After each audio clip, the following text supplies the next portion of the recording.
All right, my astute and intrepid learners, before we get started talking about human rights, we're going to dive back into some territory that a lot of people don't discuss when first learning about human rights. And we're doing this because we trust that our students really want to know these things in a much deeper way, and so we're starting at the very beginning.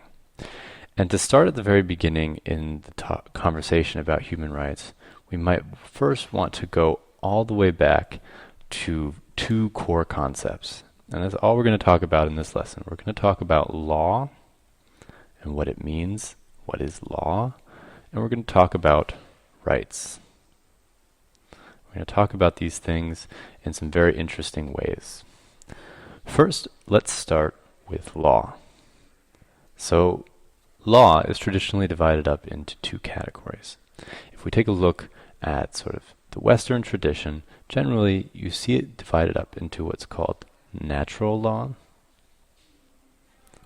And then on the other end, you sometimes hear about something called positive law. Now these things are not diametrically opposed. There's not some big wall between them. They're kind of like, I don't know, when we were talking about this, maybe the difference between salty and sweet. So sometimes there is space in the middle where they meet. And basically when you think about law, and thinking about the way that we structure our societies and the way that we decide what's right and wrong, we often do this according to sort of at a more base level, like at the very, very simplest level, we do this according to natural law. And this idea, like so the justifications or the reasons why we feel this, are often attributed back to nature. Some sort of god or gods, and reason. In the Western tradition, there's usually not an S at the end of gods, but in others there would be. And this reason point right here is actually quite interesting because this is more of a recent development, really. Now, if you look at positive law, this is a very different definition altogether. What we're talking about here are man-made laws. So this means humans have decided that this law needs to exist, and that it has a context, it has a culture that it's living in, a place and a time. They are a social agreement. So it's basically people in a society are looking around, looking at each other and saying, should there be a rule about this? Well, yes. So I'm going to shorten that to social agreement, and you can add the end in your own mind when you read that. You also want to think of this as a control mechanism. So controlling our natural disposition. So this is to say that positive law often sees sort of the faults of humans and says, okay, what ways can we sort of avoid the typical pitfalls that we humans get ourselves into, the typical problems? They're basically designed to regulate our actions in public or in social life. So maybe an example of positive law might be voting in ancient Greece. At that time, free men were allowed to vote, which excluded women, which excluded children, which excluded slaves. And by modern standards, not giving those members of society a voice is considered pretty universally to be a very bad idea. But at that time, I mean, in the Western tradition, it was considered one of the most progressive and democratic societies in history. And at that time, it was quite revolutionary. Looking back on it, we've grown and adapted and changed and made new decisions. So, that also brings up a little bit, that intersection right there of this controlling disposition and the social agreement, sort of bring up the idea of morality. And morality is really interesting. Moral being sort of your general feeling or your general sort of ethic, sort of in a more sort of spiritual or philosophical kind of way. And here is where you kind of look at a sort of strange relationship between morality and positive law, because there's a little bit of a feedback loop here. You can see that Sometimes our moral ethics are our ideas about the way things should be and what it means to be, acceptable in the social, sort of fit to social norms. Sometimes is in one position, and that changes over time, and there's a little bit of a feedback loop here between what the moral standards of a time or society might be and what they might become over time. All right, so that is kind of an interesting sort of look at what law is. And when we talk about human rights later on, you'll see that there's quite an interesting conversation. There's a little bit of something I would say, I personally would just call it a tension between these two things in a way. And this is really important to forward movement here, if you think about it. Challenging your ideas, the ones that are based up here on God, nature, and reason, and creating then man-made social agreements that control disposition. So you want to think about what are these sort of values, and in a way this morality thing kind of actually comes up to what your ideas of God are and what your ideas of nature are and your understanding of those things, and then how you implement them in a way. And this is kind of, the positive law is kind of the doing part of law in a way. All right, so this structure is actually completely repeated within rights in a way. So we go over here, so we've got our first type of rights are natural rights. Surprise, surprise. And down here, it's not positive rights, but it is legal rights, which are actually in a lot of ways very similar to this. So legal rights, I'll write rights. You can add rights and law to the end of both of these over here. All right, so natural rights are derived from God, nature, God, and reason. So you can just kind of copy this entire structure over here one more time. And then when you take a look at legal rights, it's very much the same thing. It's laws by people.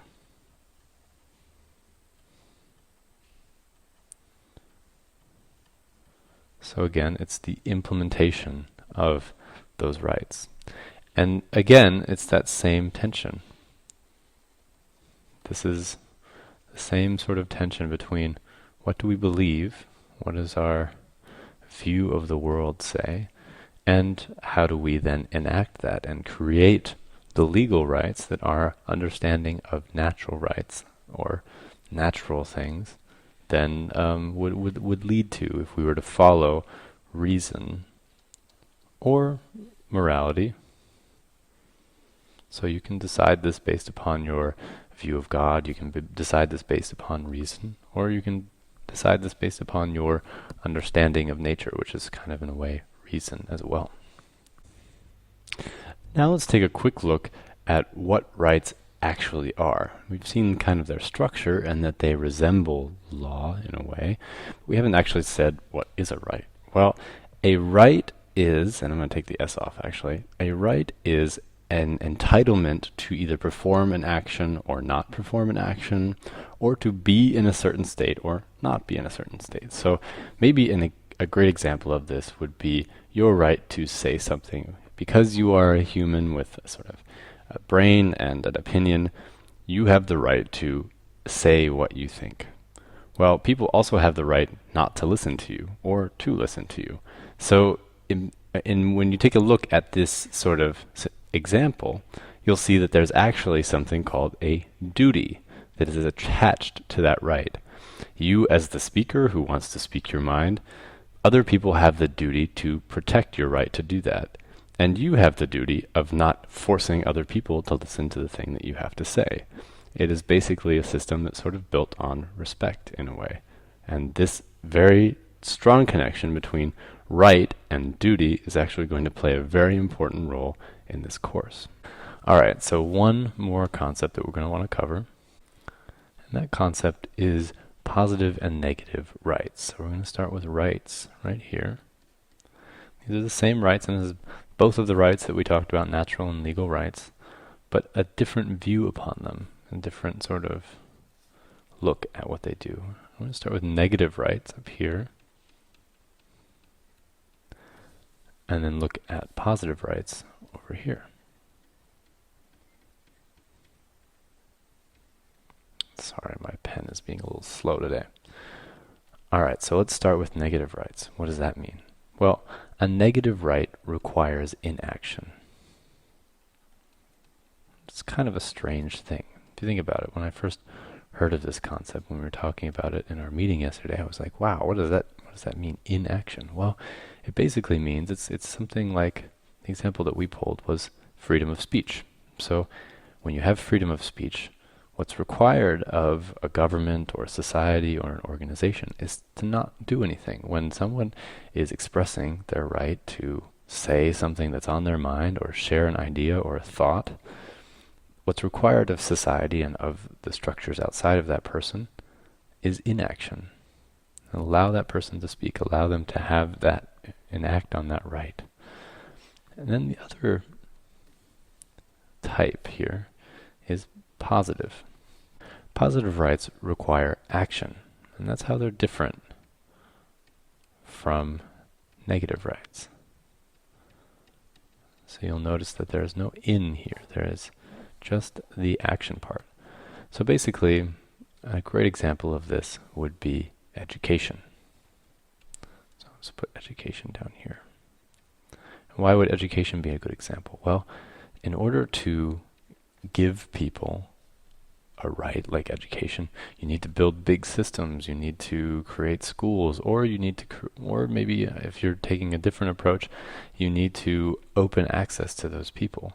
And that requires a certain amount of work. That's not something that's just naturally going to unfold. Your society has to make an active decision to do that and then carry through on it. So I'm going to write speech up here so you can see the difference. Remember, speech requires inaction, so a negative right, and a positive right requires action. Or something maybe like education. Alright, so I think that kind of gives you an idea of the basic introduction to rights as we talk about them now. But one thing that I want to take you out with here, and this is a really, really important point, is that all of this is a very Western construction. The very idea of rights is not Western, but the way that we are discussing it in this course is going to be very Western, because in a lot of ways the current discussion around the world comes from a very Western tradition. Most of the people you quote, most of the sort of intellectual ideas were born, or at least written down in the West. Maybe not necessarily born there, because they're born everywhere. So an example of another tradition that has this sort of similar concept is something called Dharma. And Dharma is something that comes from the Buddhist and Hindu tradition. So we're talking about Asia generally, although there are people from those religious backgrounds living all over the world today, and pretty much everywhere. I think I spelled that wrong. I totally did. Let's go back here. I think there's an H here. Don't tell anyone. Alright. Hindu Buddhist tradition.